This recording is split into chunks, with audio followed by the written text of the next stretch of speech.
Okay. Well, we have a lot to cover this afternoon, so I think we're going to go ahead and get started. Welcome to the Native American Credit Union Coalition Sharing Circle today. My name is Maria Valandra, and we're going to be talking about mortgage lending in Indian country. We have started these sharing circle series, and they're really designed to have open dialogue and conversation. And so we really invite all of you to ask questions. We'll have kind of some sharing moments where we'd like for you to ask questions or have some dialogue. If you're not comfortable with asking the question, go ahead and just write something in the chat and we will ask the question for you. So today we are going to have some real world experiences. And of course, not one size fits all with these experiences, but we just wanted to give you some ideas of lending in Indian country. So I want to welcome our panelists. We have Andrea Mader with Sweetgrass Consulting, Shayna Ferguson from Lakota Federal Credit Union, and Lexxi Hunter from Lakota Federal Credit Union. And when they start their section, I'll go ahead and just have them introduce themselves. Again, I'm Maria Valandra. I'm Vice President of Community Partnerships for Clearwater Credit Union. We are headquartered in Missoula, Montana, and I run the Indigenous strategy for Clearwater. So we're going to just kick it off with a sharing moment. We'd like you to think about your work. And what's one thing that feels especially challenging or important right now when it comes to housing? This can be, first of all, I kind of like to know maybe in the chat or by a raise of hand, how many of you are actually lending in Indian country at this point in time? See if I can see the whole group here. Okay, I see a hand raised there.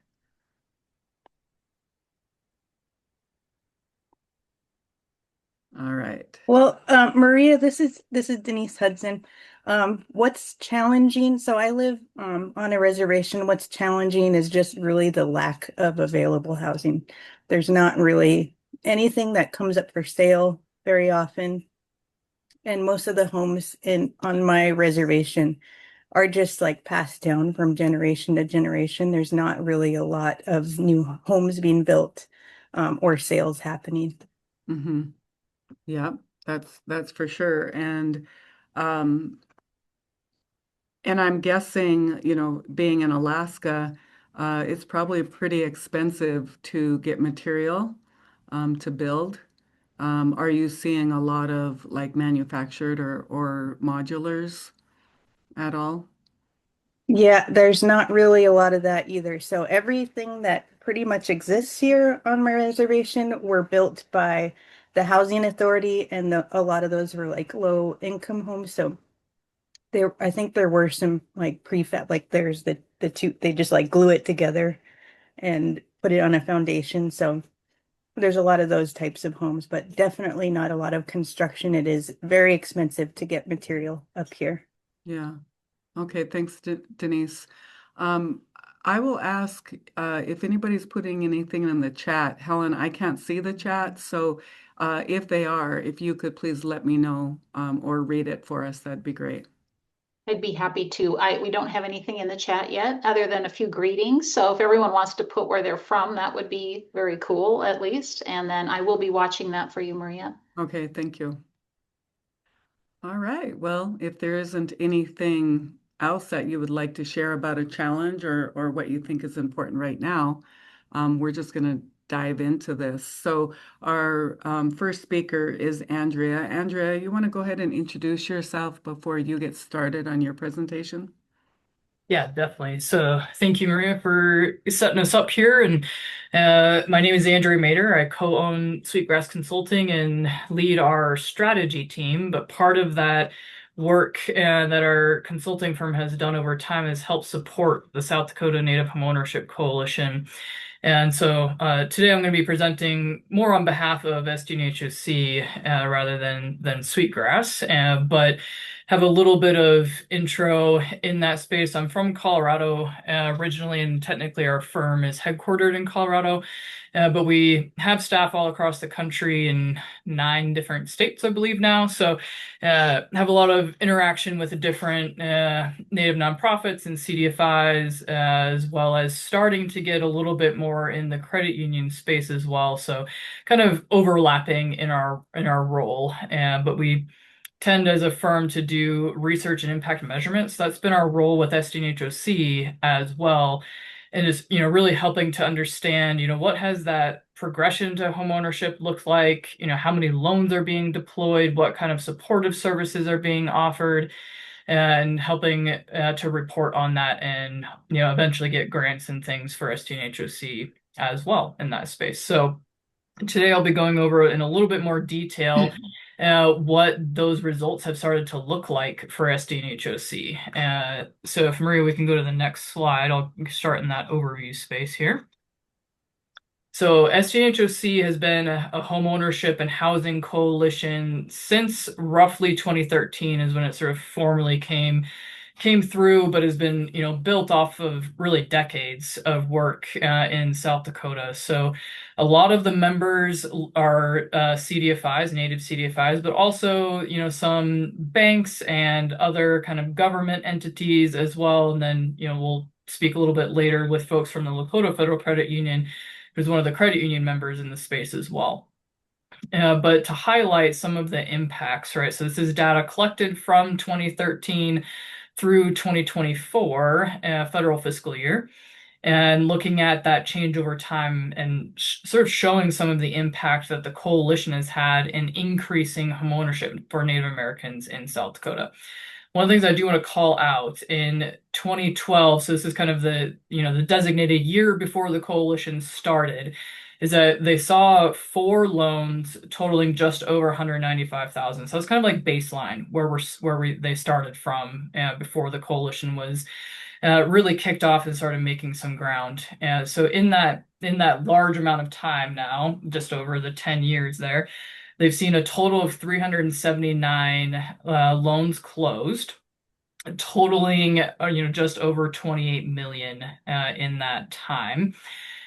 Roughly, just so you all know, this includes, primary first mortgages as one pretty large bucket of that total loans closed and total dollar amounts, but also it includes like home renovation loans and land, like interim construction loans. So if you purchase land and put different infrastructure there. So this is a little bit like wider speaking than just first mortgages, and to kind of show that overarching activity within homeownership and home lending. If we can go to the next slide there, Maria. So to give you a sense, in South Dakota specifically, we've got several, pretty heavy hitting CDFIs in the space. And so a lot of the loans that are being closed in the homeownership space are CDFI portfolio loans. There's a few though that sit within the TDHE or, like especially down payment assistance, right, is sometimes coming in a different space for those closed loans. We do see some activity happening and being in support from like banks like First Tribal Lending, for example. There's some activity in another partner in the space that's called Grow South Dakota. We elect to not include that data in this space only because we don't have it for every single year. So it kind of spikes things every now and then. But what I want to call out here, number one, that CDFIs are closing a lot of the loans. And this includes actually the credit union as well. So the Lakota Federal Credit Union is a certified CDFI as well. So it kind of grouped into this space. That all of the bulk of these loans are on reservation. So 92% are on res. And then in addition to that, you can see that almost half are trust land as well. So that's something just to call out, that like mortgage lending on trust land is happening and is possible, and is something that the coalition specifically has been very much in the sort of policy and advocacy space to make those things a reality as well. So that's something that's pretty exciting in the space. Andrea, a Yeah, go ahead, Maria. question, or actually clarify for those that may not know, a TDHE that's the tribal designated housing entity. Correct. Yep. And then also on your closed loan land status, that 1%, what I can guess what that may be, but can you tell us? Yeah, so some of those in that kind of other space are like different structures of allotment is one of the spaces there. Some of them though, like technically other, I could say like don't know would be another category there. So sometimes if the land status is unknown by our reporters, because this is self-reported, right? We're not pulling it out of folks' portfolios. So that would be usually the explanation in those spaces is don't know, or it's some mix of allotment that folks didn't feel like was like a traditional allotment. A lot of that's like, shared land ownership status with like a bunch of folks under the allotment space. So. Okay, thank you. Great. Yep. Thank you. So this shows a little bit of that growth and change over time in the lending. And so again, this is, comprised of all the different loan types as well. So, including renovations and down payment assistance and all that. But you can see that trajectory over time. And a lot of that, really when the coalition was getting its feet under itself and really having a lot of partners, a lot of activity is when we hit that kind of 2016, 20, and then into 2017. So you see, a fairly big jump in number of loans and in the dollar amounts there because of a lot of the policy activity that was happening in that time. As we're seeing, kind of negotiations and pushing on BIA, for example, engaging with federal funding sources like HUD and USDA, a little bit on VA as well. In that space, that's been a little bit more recent on the VA side, but really trying to, actually utilize and capitalize on some of those federal programs and guarantees was happening in that 2017 space. Little bits you can see kind of dips here and there around COVID, especially in dollar amounts. But one of the big takeaways, while we see the number of loans going down in the last 3 years, you see the dollar amounts are going up. And a lot of what's happening there is establishing more of a mortgage and homeownership market. And so we're seeing increased loan amounts to reflect increased home prices as well. So we're seeing a little bit more of that sort of a growth and investment and folks just being able to take on a higher loan amount and debt capital. So super exciting things going on just in pure numbers here as well. But then the final slide I have here is a little bit of kind of key takeaways that we see in an overlap for credit unions across the country as well. One of those is what I was mentioning, kind of tapping into those federal programs. That's something that SDHOC has helped pave the way for in South Dakota, but is applicable, really across the country in a lot of spaces. So looking especially at USDA 502. This is one of those spaces that two of the CDFIs in South Dakota were pilot projects for direct lending investment from USDA. That was immensely successful and is something that could be replicated in a lot of other areas as well. VA Native American Direct Loan is another space, and that's been a little bit harder to tap into, but it's something that there's been a lot of advocacy with Veterans Affairs and trying to get that program more accessible for folks. And then HUD 184s, definitely, developing a lot of relationship with banking partners so that we can access that HUD 184 money. There's lots of, every reservation is different in terms of those trust land complexities. So this is something that I know, for example, is also happening in Montana, is really looking at documenting that unique process of trust land and all the different back and forth and approvals and documentation and all the components that you need look slightly different in different tribal context. And so that's something that SDHOC has templates for and has examples from all of the tribes in South Dakota. So it can be a really helpful tool to work from and is a suggested process for folks that are trying to help move forward homeownership in their reservation or region.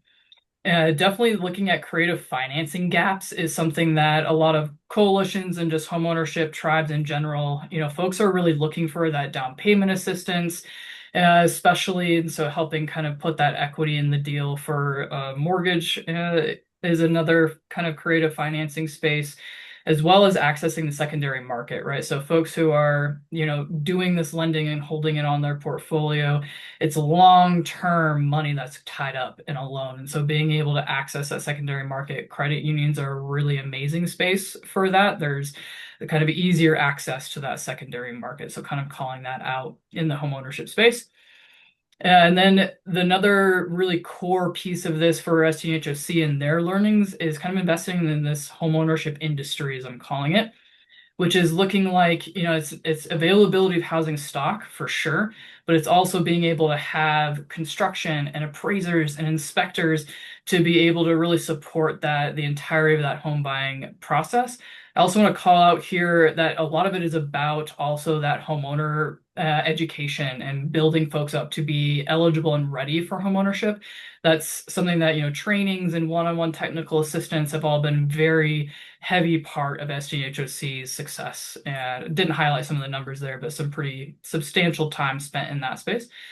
And then I think for credit unions generally, that there's a lot of existing coalitions and networks of TDHEs in different regions doing different things. So definitely if this is an area of interest for folks, as to definitely try to build off of and connect with those existing coalitions if they exist. So that's my 2 cents in the process, and definitely it's really exciting what's happening in South Dakota, and we're seeing it happening in other regions as well. So thank you all.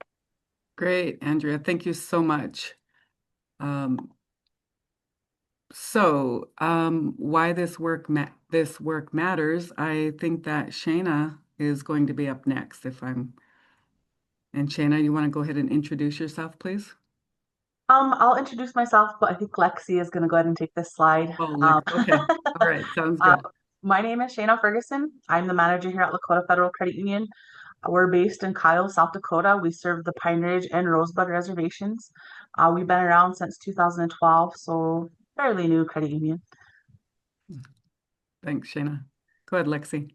Okay, good afternoon, everyone. My name is Lexi Hunter. I am the mortgage lender here at Lakota Federal Credit Union. Like Shayna said, we service the Pine Ridge Indian Reservation as well as the Rosebud Reservation. I am a member of the Oglala Sioux tribe, so I was born and raised here in Pine Ridge. And just to dive right into it, the journey of home ownership and why this work matters. I just kind of wanted to touch base on what Denise was saying earlier, the lack of housing stock here. That's one of the biggest barriers that our borrowers have to face, is because there's not homes for sale here. There's not housing available, and it's just passed down generation to generation. Why this work matters, housing is extremely limited. A lot of our homes are housing development, so like HUD homes. The homes are just not up for purchase. Most homes are stick built or manufactured homes. Overcrowding is very common here. We have multiple households in one unit. So like a lot of them are grandma and grandpa, mom, dad, sister, brother. That's how our households are. The traditional mortgage systems often don't reach these communities. So like the traditional lending, we really have to like make our lending fittable to our borrowers. So like we bend our underwriting for our members. So like we do risk rating. We don't have credit score requirements. We often do 100% loan to value. Just to meet our lenders' needs, our borrowers' needs. The impact of one mortgage, one home supports an extended family. So I had a high school teacher that I actually did a mortgage for, and she did that mortgage so that she could take care of her grandparents. So one home, supported her two kids and also her grandparents. So one home on our reservation can go a long way. And then, of course, that can be passed down generation to generation. And then reducing the overcrowding homes, always just reaching out and trying to create that home ownership in Indian country has, that's why this work matters, because lending in Indian country is scarce, but we are doing it. It is possible. And of course, it creates the stability and independence for our borrowers. They take pride in their investment, and then this builds the generational opportunity. I will say one thing. I think COVID really opened our members' eyes because during COVID, unfortunately, it was a hard time on the reservation. There were lots of deaths. But I think what opened the eyes is if one person caught it, everybody caught it. And our at the time our tribe was putting together quarantine sites, and they were placing whole families there because unfortunately, if you have multi-generational families, one person gets it, now everybody has it, and that's 3 or 4 generations.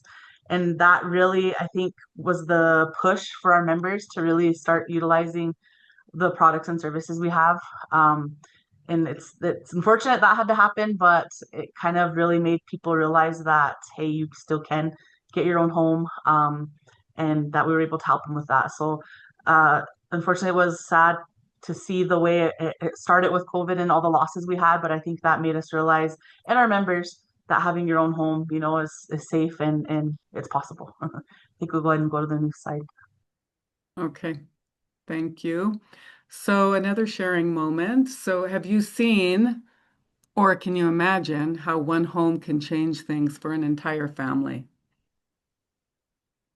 Would anybody like to either put something in chat or take themselves off mute and give us some feedback?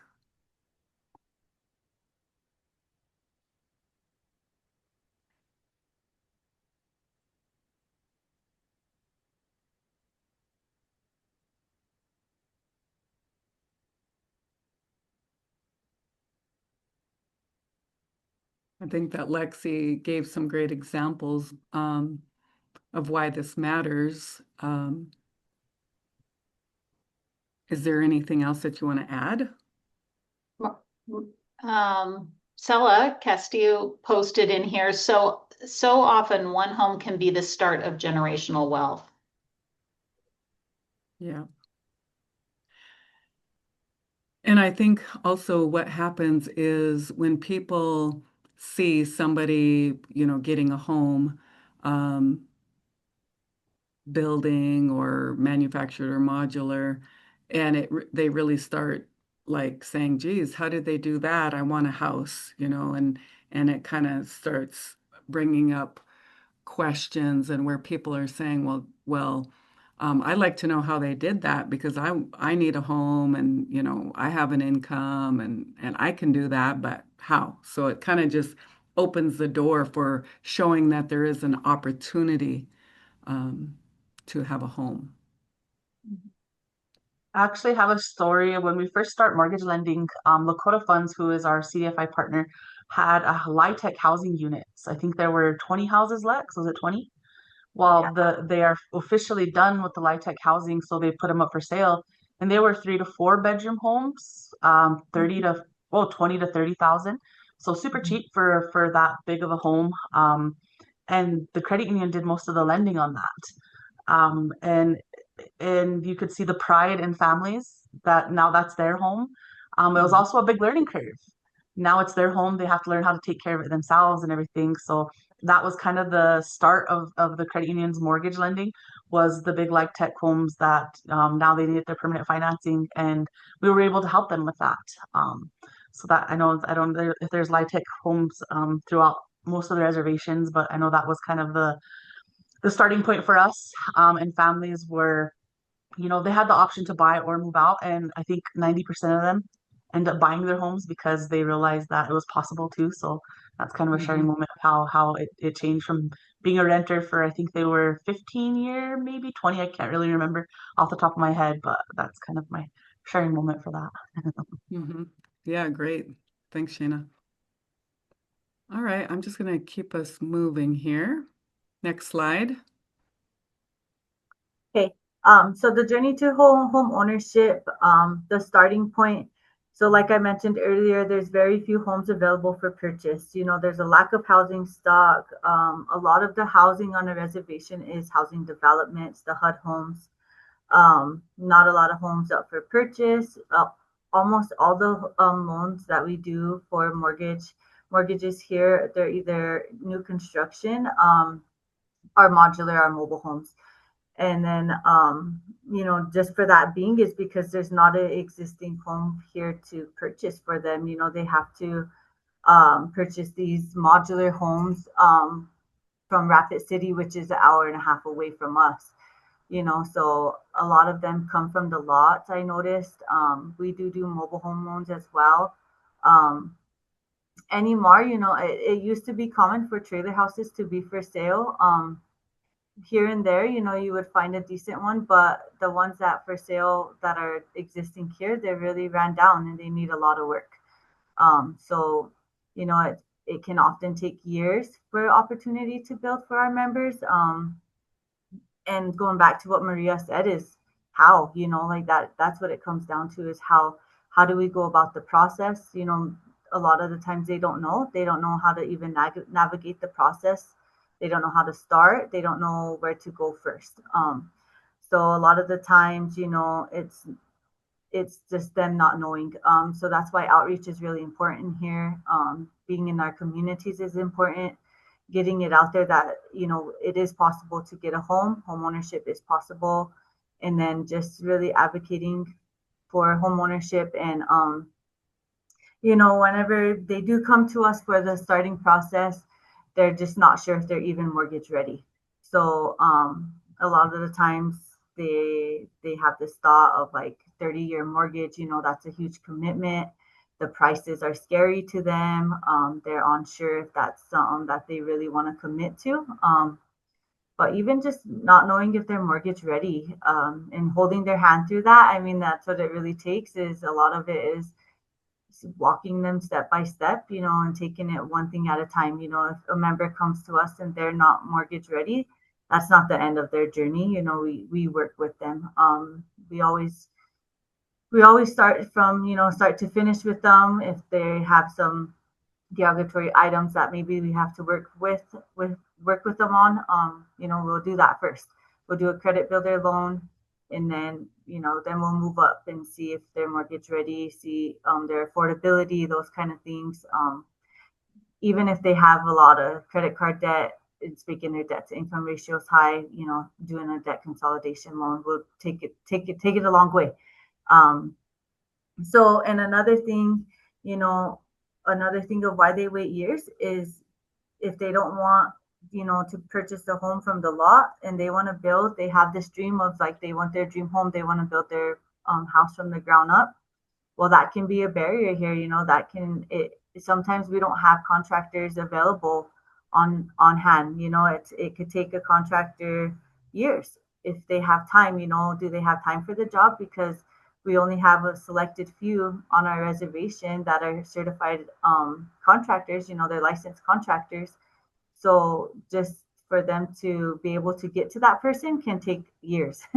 So it does the opportunity to build, it can take some time, and just if the contractors fit for the job, if they meet our requirements, because we have requirements for them too, as far as like insurance and licenses and that sort of thing.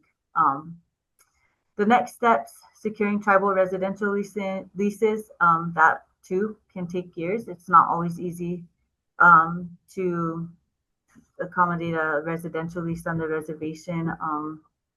And why that is there's multiple offices involved in the process.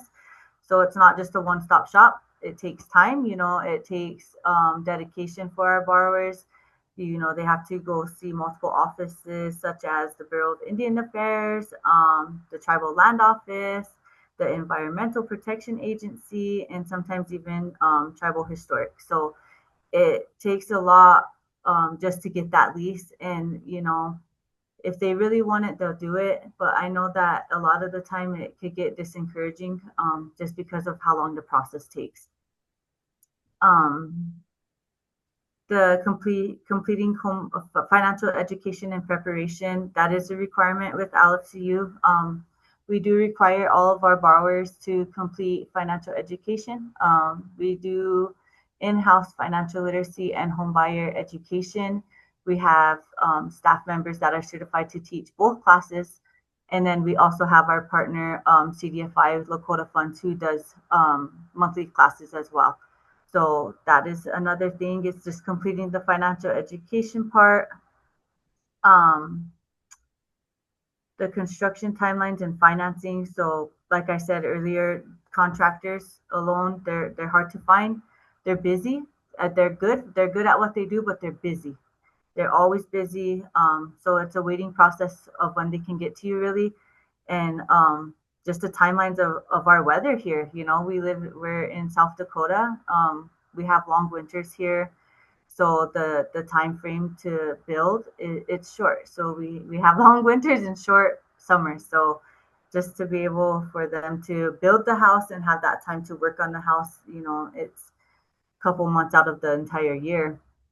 So that's another thing that we see. And then the financing, we do all our loans in-house. So all of our financing for our mortgage loans are kept on our own portfolios and all in-house. Yeah, the one thing I want to add there is I know the South Dakota Coalition has done this, and we have a similar coalition in Montana called the Montana Native American Homeownership Coalition. And, you know, if you think on our reservations, there aren't realtors. And so it's up to the individual that wants to be a homeowner to try and figure this out. And so what we've been doing through the coalition is we've been tracking the process of what it takes, for example, to get a home site lease. And we've been tracking it step by step. One, you do this, two, you do this, three, you do this.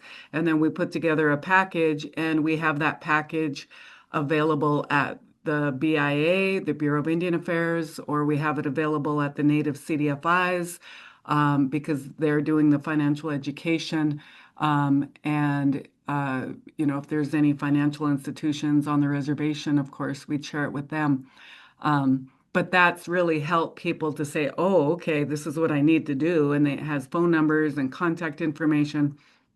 So it's really helped out a lot, I think, with the big elephant, you know, kind of biting, you know, taking one bite at a time, and that it's not such a scary process for people that have never been a homeowner before.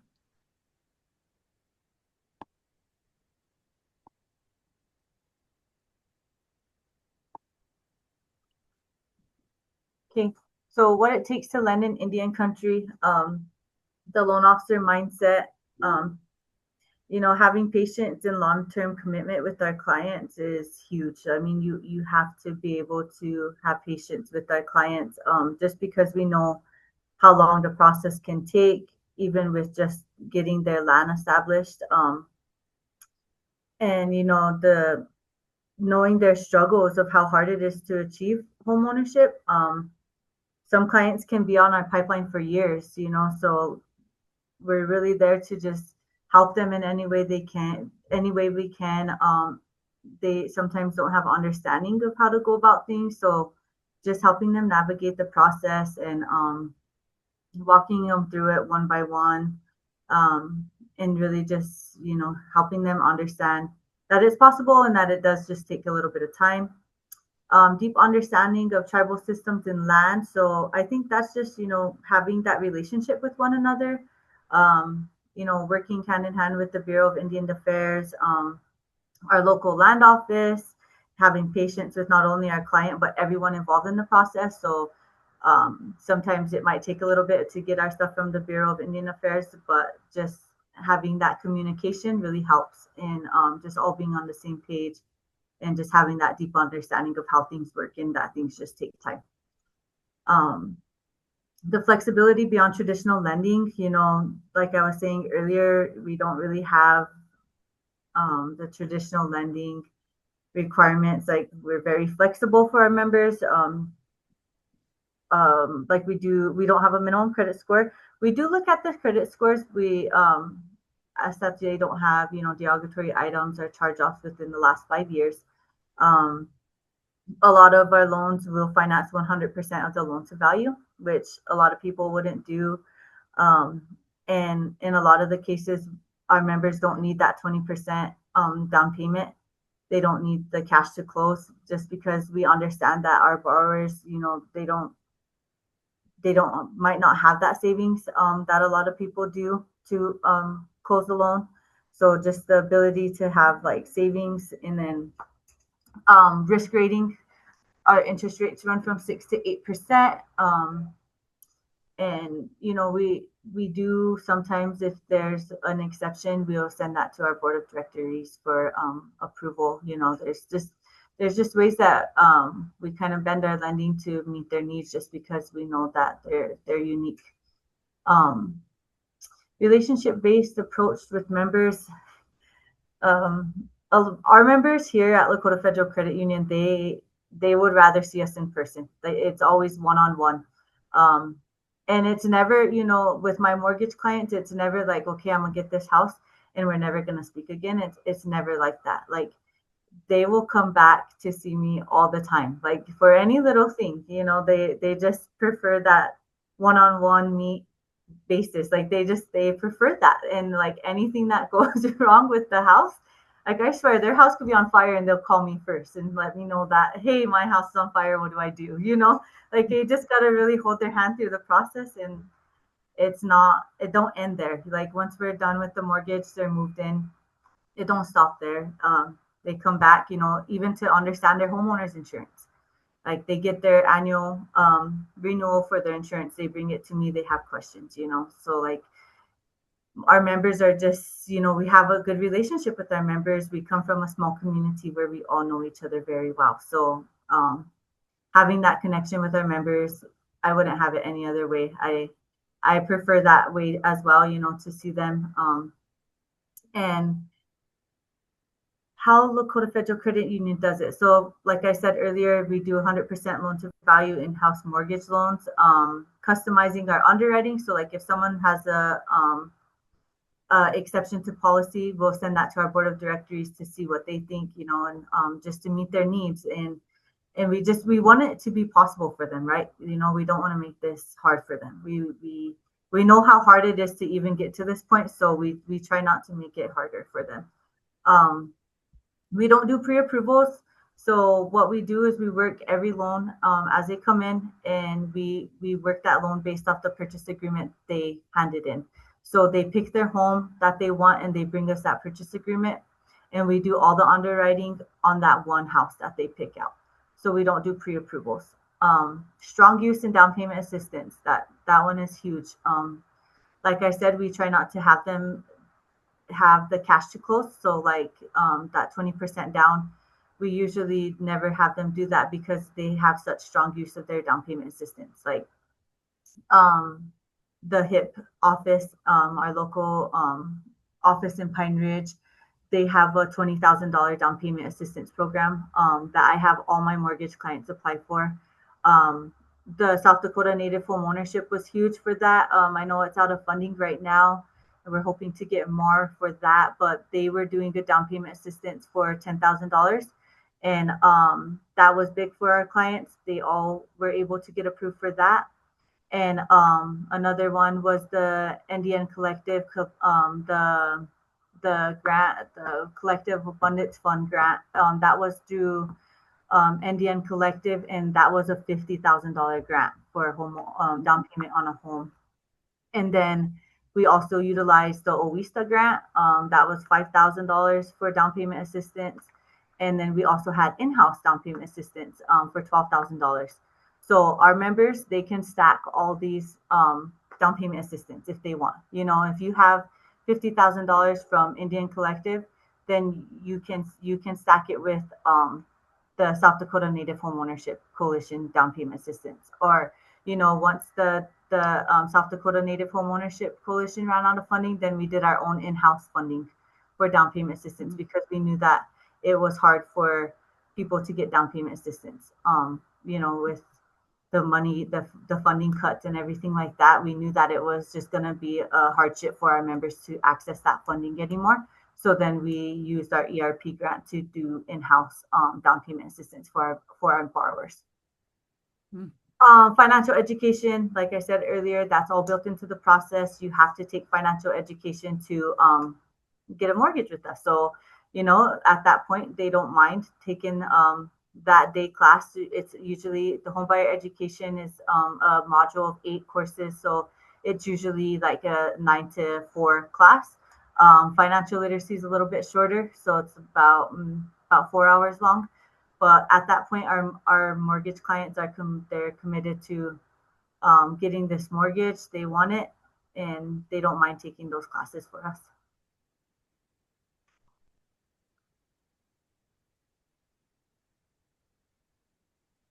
All right. Does anybody have any examples out there of how maybe they've stepped outside of traditional lending practices to meet their members' needs?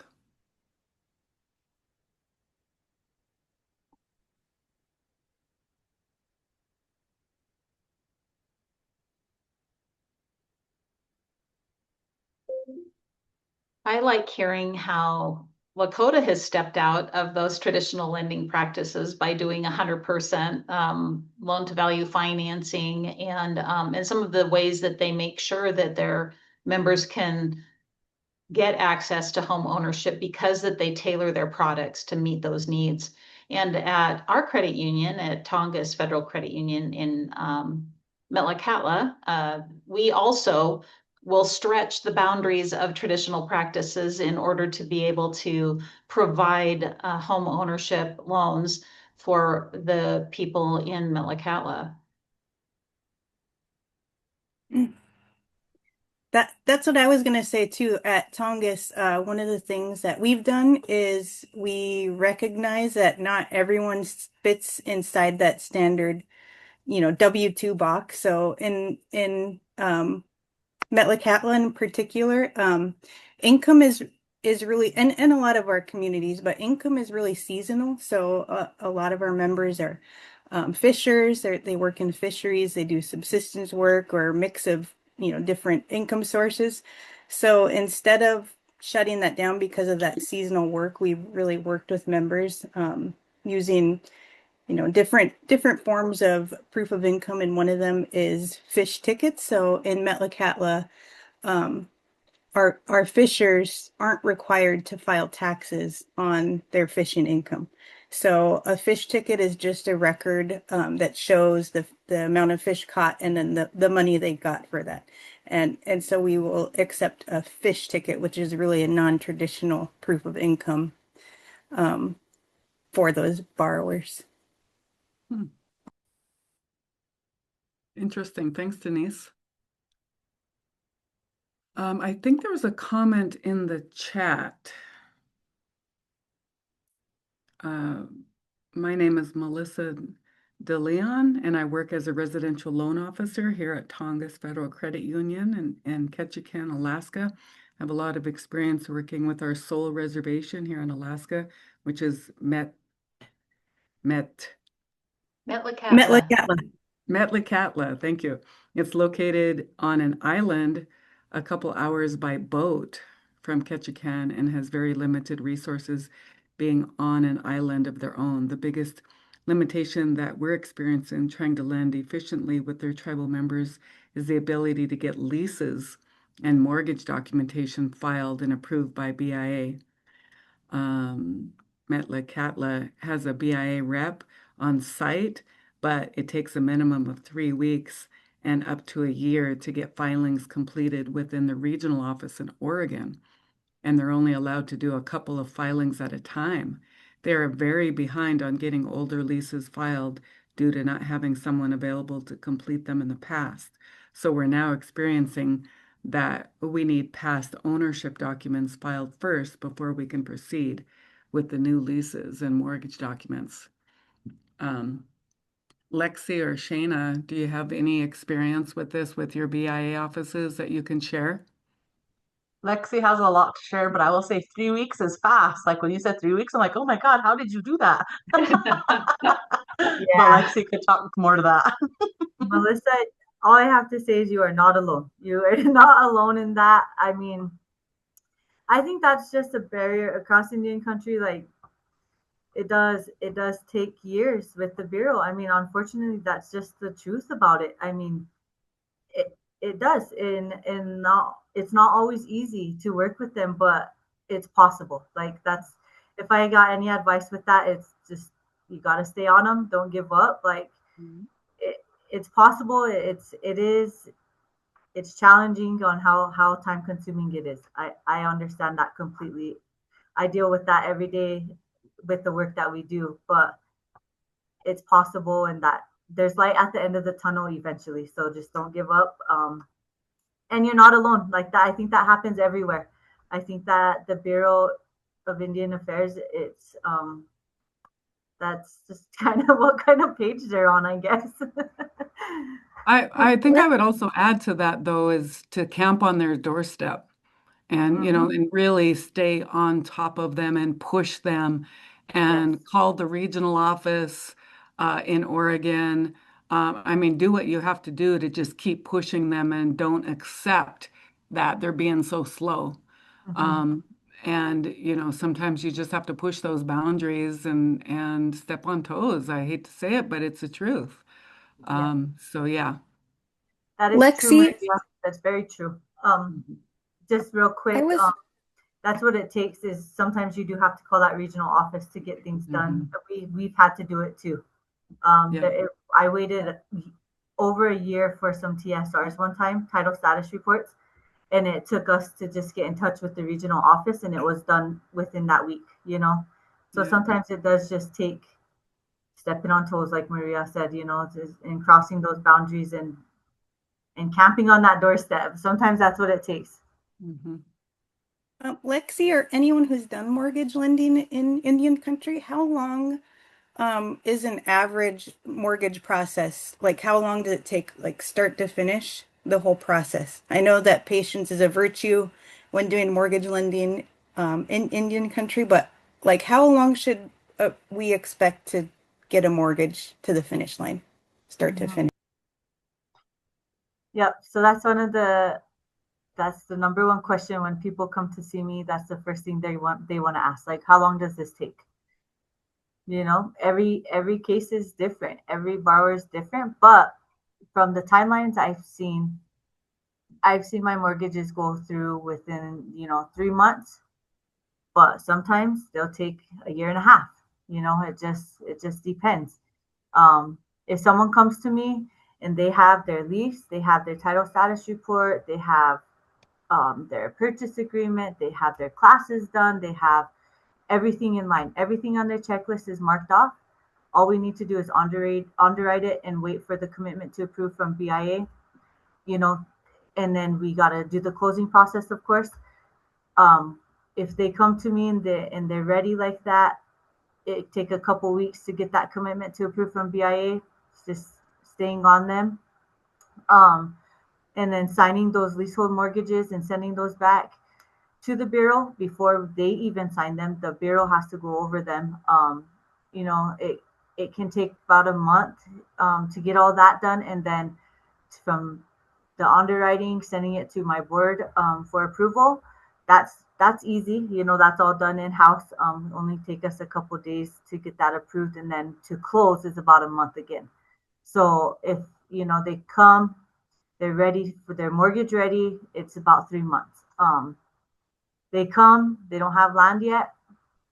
That's the first thing I'm going to tell them they have to do is that they have to go to the land office and get that established, because I won't even take an intake form if they don't have land, because there's no point. I'm not going to waste their time and make them apply whenever by the time they get their lease, all that paperwork they did is going to be expired, because we could only keep them for so long. Um, but every situation's different. So it's hard for me to tell you what the average time frame is, because I take it on one by one, and I guess um, every borrower seems to be different to me. Yeah, for sure. We have like 8 minutes left, and I know there's a couple questions in the chat that I think there's a important question that Samara was asking. Can you talk about examinations and how your non-traditional lending practices are viewed? Is there a way you work with examiners to enable you to continue and deepen the work for your communities? Yep. So our relationship with NCUA they've always doubted us since day one. When we first applied for our charter, they doubted the credit union, to be honest. And I mean, I love my auditors. They're awesome. They really understood us. It took a lot of education, to be honest. What you find off the reservation for lending, membership, products and services is different than what we offer. We service Native communities and it's just different. We had to work 2 long years to get our charter because they wanted to see everything. And we provided it and we blew their expectations out of the water. While when we decided to do mortgage lending, they wanted to see everything. They wanted to see policies. They wanted to see everything before they would even approve it. And so we did. It took years of us working to get where they would approve it because we had to get that approval from NCUA to even do the mortgage lending. And it took a lot of one-on-one of what does a title status report look like? What are they looking for? What do they need to look for in a title status report? If they're looking at a tribal lease, what do they need to be looking for? How do they tell that we're a lien holder? So it was just a lot of education on our part to teach them what they're looking for because they had no clue. They had no clue what a BIA office was. They had no clue what a tribal preservation office is. You know what I mean? So they didn't really even know what to look for.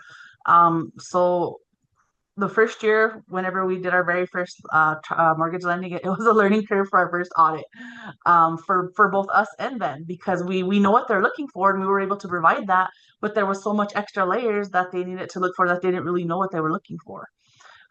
So it definitely was a learning curve for auditors and for us. So our first audit after we did mortgage lending was quite a doozy. I bet. Yeah. And I mean, now it's been how many years? Are we 5 Lex? 6? Somewhere around Six there. I years. don't even remember. 2020. Yeah. 2020. Yep. So 6 years, and you're having your exams, so they must be used to it now. And because earlier you said that your underwriting is you're not, you're being creative in your underwriting, so they must be used to it and they're okay with it, it sounds like. Yep, So yep, they're because not we've really scrutinizing you as much now as they were 6 years ago. yes, yep. And then of course they had to approve our policies. Because Yeah, even though we are bending the traditional lending, all of that is still in policy. So we're yeah. not following policy. We're still following policy, but we just tailored our policies to fit our lending. There you go. There you go. That's the key. That's the key right there. Okay, awesome. I'm going to keep us moving beyond the loan.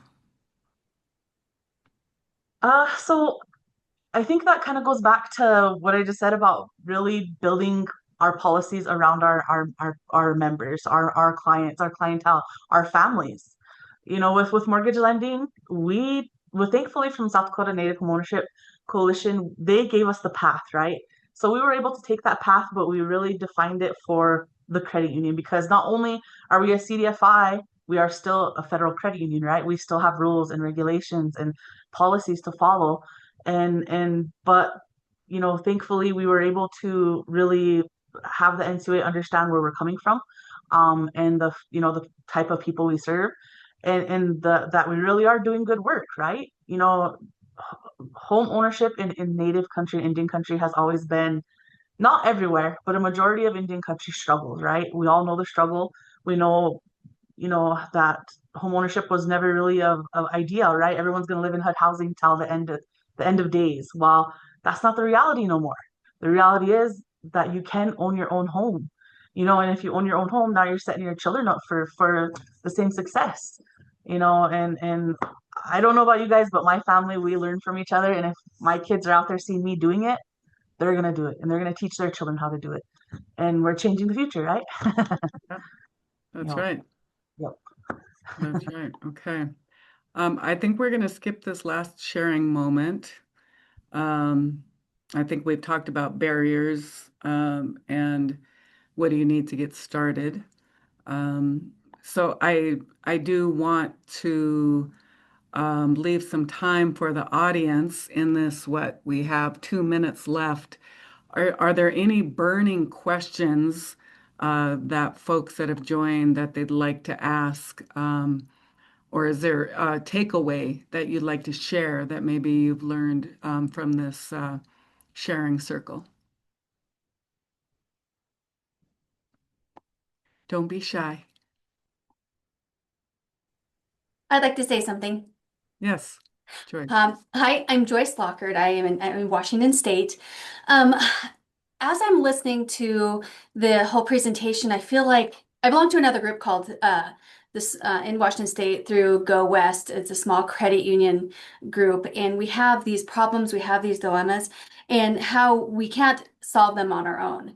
But we have league partners that might be able to help us in resolving some of these issues. And I think that this is a huge opportunity for credit unions, also Native Americans, myself included. I'm an enrolled tribal member in Fort Belknap. And what I find is that maybe we need to start pushing back on some of our leagues to say, hey, we need help with this, and how can they help us? Because I know how the BIA works. I'm fully aware of that. But if we could get some of our partners to push back on them, which I know is kind of hard to do, but somehow convey to them that the delays that is not acceptable, but we're helping our families, we're helping our communities. And so I think that maybe there's an opportunity for us to kind of figure out what some of those problems are and go to the leagues and say, hey, we need your help. Yep, absolutely, Joyce. Thank you. Anybody else? Yeah, one of my takeaways is I think what really stands out to me is the challenge isn't about the borrowers themselves. It's really the environment around them. So like your borrowers are ready, they're responsible, they're capable of owning a home, but the path they have to take is really not straightforward at all. They have to take all those extra steps. There's all those extra barriers that are put up. And then, like, sometimes there's not enough housing even for them to buy a house to begin with. So, it just really changes how you have to think about it. So, it sounds like it just takes a lot of patience and a lot of work, both on behalf of your borrowers and you as a lender. So sounds like there's a lot that goes into working through that whole process with the borrower. Yep. For sure. Thank you, Denise. And with that, I think that we are out of time. But again, I want to thank our speakers, Shayna and Lexxi, and Andrea. Thank you so much for your time today. And thank you to those that have taken an hour out of your day and joined us for this sharing circle. Uh, look, we are out on Indeed. And where else can they find us, Helen, for future sharing circles? We put it out there, so just join us and hopefully for future circles.